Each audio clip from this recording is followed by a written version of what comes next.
The way we consume media is changing. Entertainment, increasingly, has the potential to be both interactive and immersive. So how can technology enhance group shared experiences? Can it bring people back out of the digital corners they've been retreating to for the past couple of decades? Please welcome, from the Oscar-winning Framestore, Simon Whalley.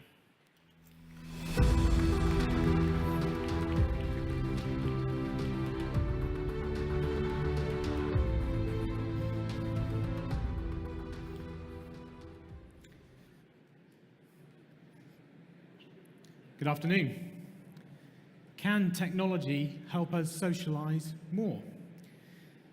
Technology can be a blessing or a curse. It all depends on how you use it. And I'm aware I'm starting this with a cliche, but absent all the usual tropes about how technology can be evil in the wrong hands, I want to talk more about our human interactions with technology. Just to set some context about my background and my experience, I work at Framestore. We're an Oscar-winning studio creating high-quality content for a variety of platforms. Having been at the company for 20 years now, I've seen how the dramatic effect technology has had on our ability to create images and tell stories. When I started working at Framestore in 1999, this was my television, this was my computer, and this was my phone. Now all of these things are contained in this single device. It even has a map of the entire planet in it.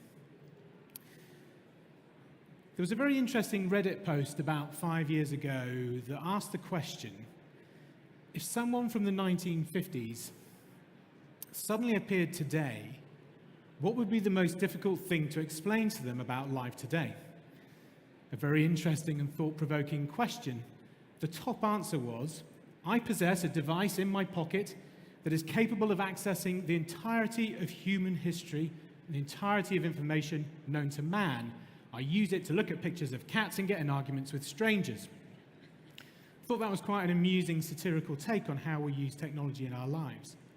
But technology's always been instrumental in bringing people together, from the fervent discussions of the first books off the Gutenberg press to the pamphleteers and philosophers of the 17th and 18th century coffee houses, through to the invention of the telegraph, telephone, radio, movies, television, and the internet. Even the invention of the amplifier and music amplification led to the ability to put on very large-scale concerts, bringing legions of fans together to share in a common experience. So technology shapes our behavior. And some of that change in behavior is not necessarily for the better. Overuse of any technology can be disruptive. It can lead to burnout and it can become addictive. And now our use of technology is veering towards the individual and the isolating. Destination radio listening and TV viewing used to be a family affair. A rock concert from a band was a rare treat, and going to the movies was a proper date. Now young people increasingly seem to bury themselves in the false narratives of social media, which makes them feel isolated, and they hide behind their screens. They socialize in public less, and according to a study done in the USA, drink a lot less and have a lot less sex. Another study in the UK also found that this age group meant that they were the most lonely and feeling the most isolated. Now, the new technologies of the day are by definition isolating. VR headsets, solo player, mobile, casual games. Now, we know this is not good for us, so how are new technologies helping us to reverse this trend? How can new platforms and experiences bring us back together in real life? It is in this, the application of the technology, that we have these incredible opportunities for shared immersive experiences, shared immersive storytelling. The last decade particularly has seen an increase in the desire for shared immersive experiences, drawing people into an experience not just as a passive spectator but as an active participant is increasingly popular, as evidenced by the rise in things like Punch Drunk, secret cinema, and escape rooms. the craze of games like Pokemon Go and Fortnite are indicators of people's desires to play together, even in digital worlds.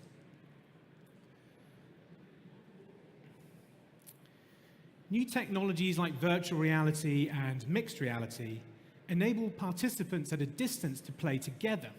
Now, while in the context of gaming and isolation from the real world, this may not be considered beneficial to society, in the medical and educational sphere, the sort of idea of presence is deeply philosophically important.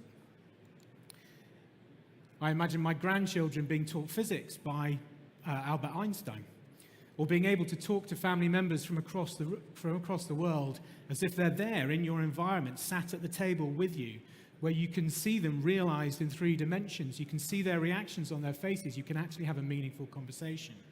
This technology, when it actually matures, will have a profound effect on how we interact with each other. Now, a lot of success in this area hinges on leveraging technology to create compelling experiences. A project we did a couple of years ago now for Lockheed Martin and McCann Erickson, I think, is still a really powerful example of how we use technology to create a group-shared experience for children. I'm going to play a very short film now because it can certainly explain it better than I can.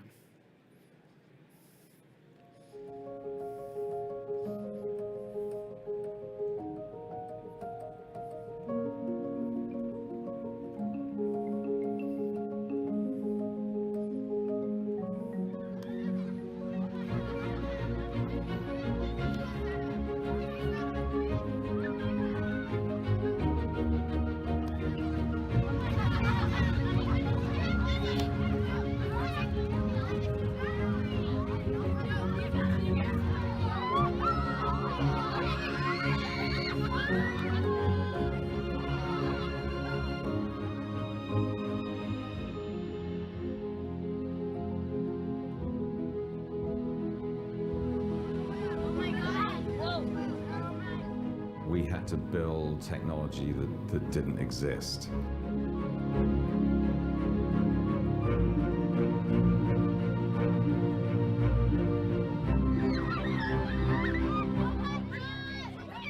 You could see like what we were going by on the screens, and then you could feel it, so it felt like, oh, we're going past that. Oh, now I feel that we're going past that. It felt real. We had to invent a way for transparent windows to become high-def displays. Currently, with the VR headsets, it does isolate you, whereas this, particularly with the children, they were able to point things out to each other to really enjoy the experience communally.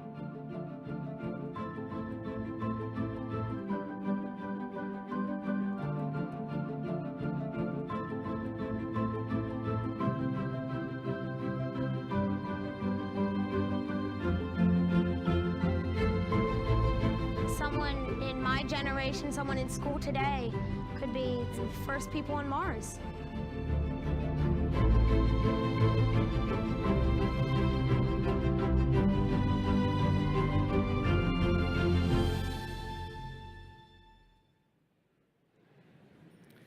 So the same technology that's used in a headset that you put on your face is used in here in a bus. The bus becomes the headset.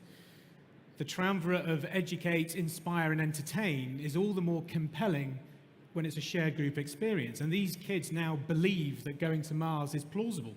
But it was the application of the technology that turned it from a solo experience into a group shared experience.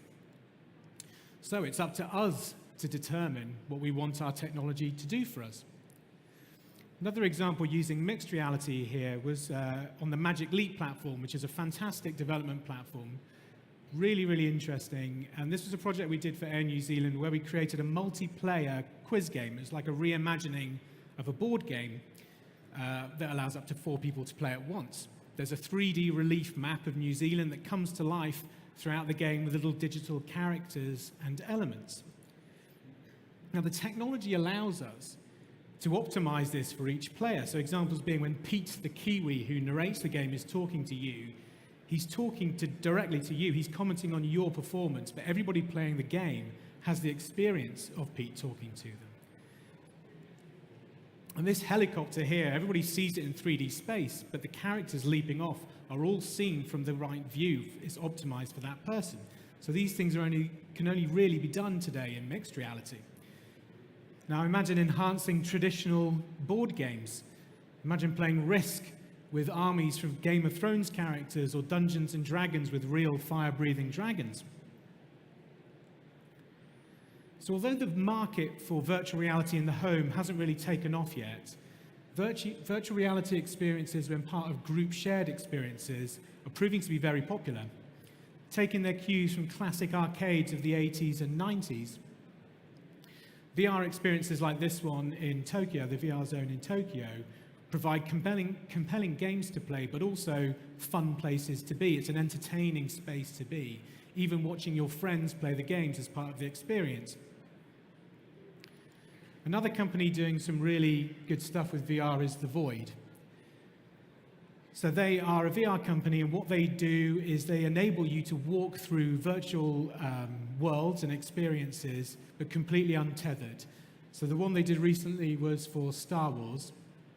So you put the headset on, you see your friends with you, and players of up to 4, and you're playing stormtroopers. You're each on the same mission. And they connect the physical and the virtual very well. So when you grab a handle, you can see your hand in the virtual world, grab it and pull it, but you do that, you actually feel yourself pulling the handle.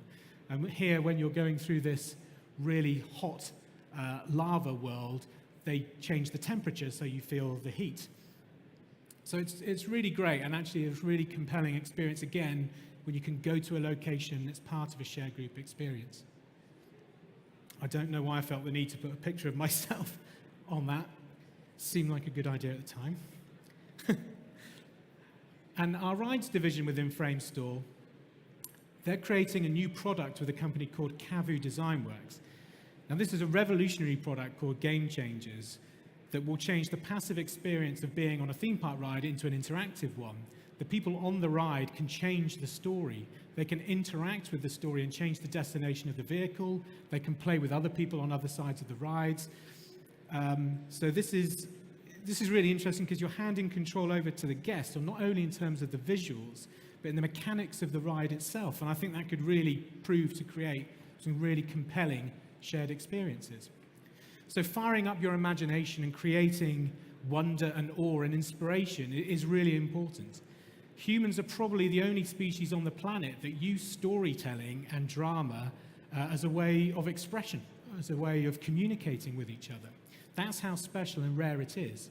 And we can use technology to serve the story, to draw you in, to make you feel connected emotionally to the characters, or to interact with that story. So to answer my own question, I do believe that technology has the power to bring us together and to enable us to socialize more if we use it in the right way. Thank you.